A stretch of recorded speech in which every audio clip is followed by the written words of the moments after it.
Welcome back to my channel. In this video, we'll discuss about the supervised learning. In supervised learning, we have regression and classification. What is regression?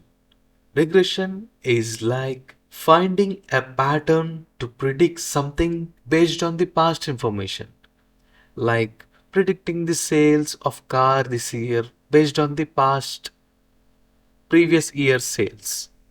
Examples: when temperature is 20 degrees, a person sells 50 ice creams. When the temperature is 25 degrees, a person sells 75 ice creams. When the temperature is 30 degrees, sells 100 ice creams. If tomorrow's temperature is 28 degrees, how many ice creams will I probably sell?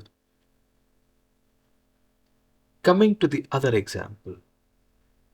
Student studies for 1 hour, he'll get 60% of marks. If he studies for 2 hours, he'll get 70% of marks. For 3 hours, he may get 80%. For 4 hours, how many marks he will get? The simple motto of the supervised learning in regression is collect data, find patterns, and make predictions. Collect data, find patterns, and make predictions. What are the named algorithms in regression?